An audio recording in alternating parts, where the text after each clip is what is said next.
2009 two-stroke outboard motor, and I'm going to show you what to look for when buying a used outboard motor. The next thing you want to do is put the motor in neutral, go to the prop and spin it and see if the shaft is straight, because if it isn't straight, the motor, whoever owned the motor, hit it against the rock. So you want to just look to see if the shaft is straight, and if it's straight, you're all good on the lower unit so far.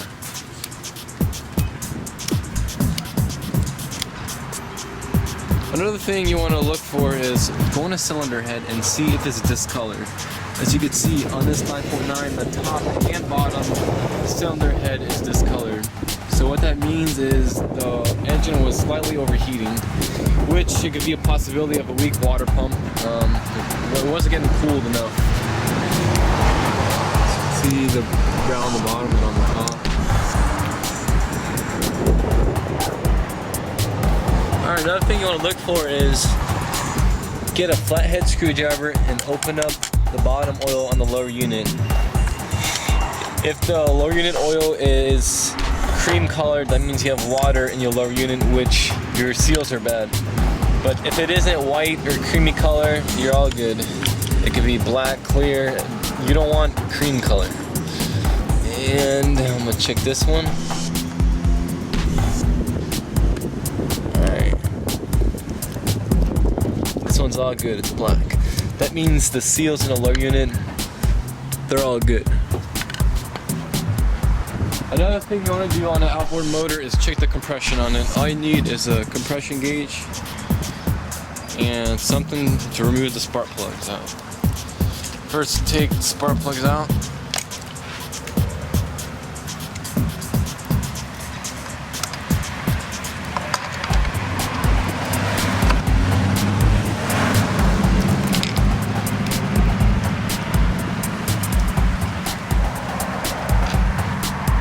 You want to inspect the spark plug. I don't know if you could see, but there's small metal flakes in the spark plug.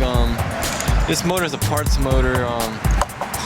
Whoever owned it, the bearings on the crankshafts are bad and they're slowly breaking apart. So look on your spark plug when you pull them out, and then screw the bottom one.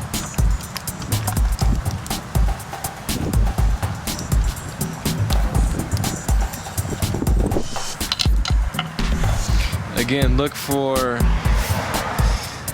little pieces of metal. Make sure it looks clean. This one's alright.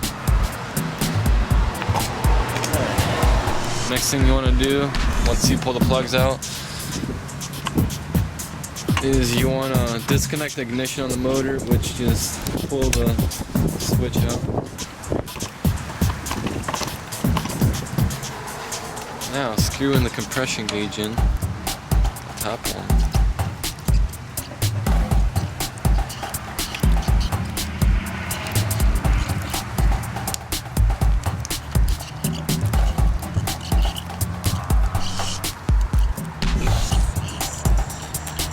And now you need someone to pull the cord, and you'll know the compression once someone pull the cord and it stops and it won't go higher. That's the max that your cylinder is producing, how much PSI is producing. Alright, and my buddy of mine is going to pull it. We're going to look at the PSI of the cylinder. Oh, hold on.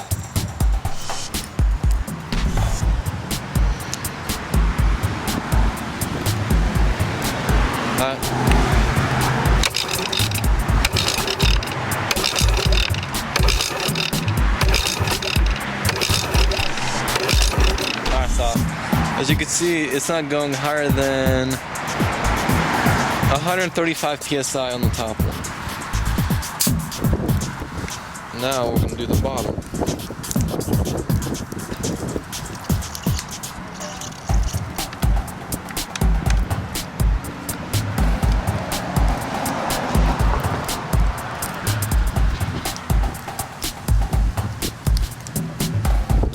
There we go.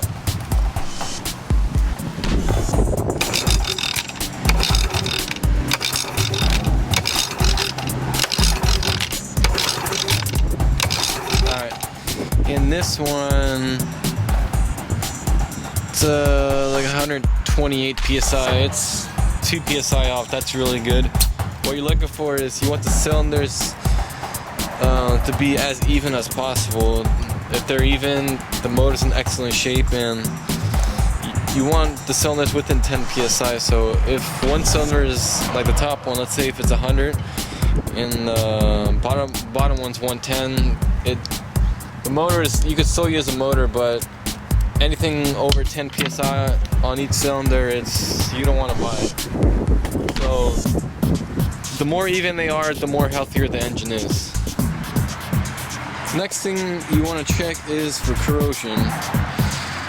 The corrosion indicates that the motor was using salt water, so a good way to determine if it's a saltwater motor is look between the head right here, and usually salt would be, you'll have a slight buildup of salt right here.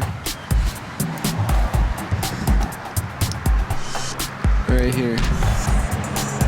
And also, another way to see if it was salt water used is go to the anoid on the bottom right here. If it's corroded pretty badly, it will tell you it's been using salt, because what happens is when you put in salt water, it corrodes the anoid instead of the motor. Alright, here's the head. I'm going to show you why you want to avoid saltwater motors. This was a really nice, it was a 45 horsepower Honda 4-stroke. And the outside looked all good, but it's been saltwater used, and the inside, this is what happens. This is where the water flows to cool the head. It gets clogged up with salt in it,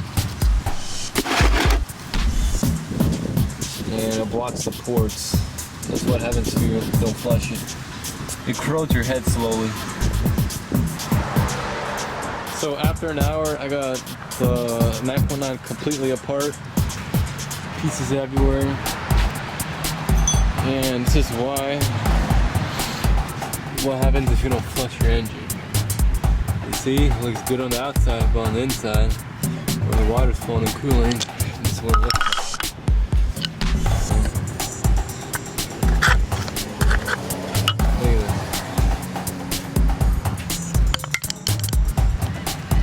Inside, corrosion, salt buildup. That's